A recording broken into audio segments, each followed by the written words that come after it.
बहुत पहले की बात है। अफ्रीका में एक देश है अल्जीरिया। बहुकाश वहाँ के राजा थे। उनके राज्य में एक समझदार जज थे जो झट से दूध का दूध और पानी का पानी कर देते। कोई भी मुजरिम उनकी पैनी आंखों से नहीं बच पाता। उनकी ख्याति दूर दूर तक फैली थी। एक दिन राजा ने भेष बदल कर खुद जज की परीक्षा लेने की सोची। वो घोड़े पर सवार होकर जज के शहर की ओर चले। शहर के मुख्य दरवाजे पर उन्हें एक अपंग भिखारी दिखा। राजा ने उसे कुछ पैसे दिए। भिखारी ने राजा से विनती की, मैं चल नहीं सकता, कृपया मुझे अगले चौक तक छोड़ दे। राजा ने भिखारी को घोड़े पर बैठाया। शहर के चौक पर पहुंचने के बाद राजा ने भिखारी से उतरने को कहा। तुम उतरो, यह घोड़ा तो मेरा है, भिखारी ने दावा किया। देखते देखते वहां पर लोगों की भीड़ इकट्ठी हो गई। घोड़ा किसका है इसका निर्णय जज साहब ही करेंगे, लोगों ने कहा। राजा और भिखारी जज के पास गए। कचहरी में काफी भीड़ जमा थी। जज लोगों को बारी बारी से बुला रहे थे। सबसे पहले जज ने एक लेखक और किसान को बुलाया। उनके साथ एक महिला भी थी। लेखक और किसान दोनों उस महिला के अपनी पत्नी होने का दावा कर रहे थे। जज ने दोनों पक्षों की दलीलें सुनकर कहा, महिला को आज यहीं छोड़ दो और कल आओ। उसके बाद जज के सामने एक कसाई और तेली की पेशी हुई।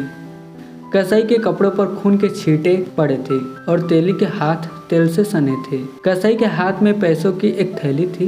दोनों पक्ष उस थैली को अपना बता रहे थे। जज ने कुछ देर सोचकर कहा, पैसों की थैली यहीं छोड़ दो और कल आओ। अंत में जज ने राजा और भिखारी की दलीलें सुनी। दोनों पक्ष घोड़े पर अपना अपना दावा पेश कर रहे थे। जज ने कुछ देर सोचकर कहा, घोड़े को यहीं छोड़ दो और कल आओ। जज के निर्णय को सुनने के लिए अगले दिन कचहरी में लोगों का बड़ा हुजूम जमा हुआ। सबसे पहले लेखक और किसान की बारी आई। यह महिला आपकी पत्नी है, आप इन्हें ले जा सकते हैं, जज ने लेखक से कहा। साथ में उन्होंने किसान को 50 कोड़े लगाने का हुक्म भी दिया। उसके बाद कसाई और तेली की बारी आई। जज ने कसाई को बुलाकर कहा, लो यह पैसों की थैली तुम्हारी है। साथ में उन्होंने तेली को 50 कोड़ों की सजा सुनाई। अंत में जज ने राजा और किसान को बुलाया। क्या तुम 20 घोड़ों में से अपने घोड़े को पहचान पाओगे? उन्होंने राजा और भिखारी दोनों से पूछा। दोनों ने हाँ में उत्तर दिया। एक एक करके जज दोनों को अस्तबल में लेकर गए। दोनों ने घोड़े को सही सही पहचाना।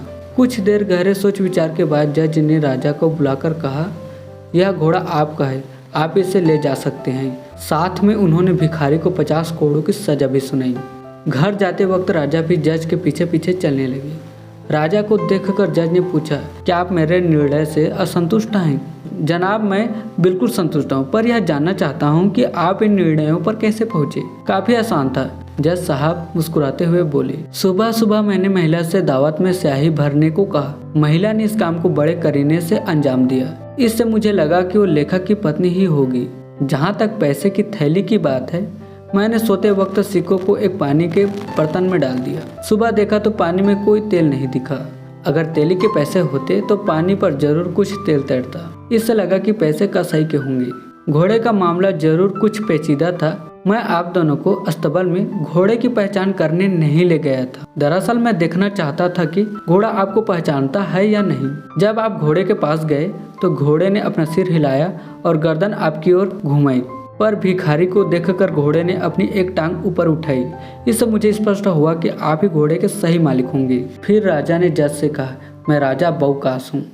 मैंने आपके इंसाफ की बहुत तारीफ सुनी थी। मैं उसी की पुष्टि के लिए आया था।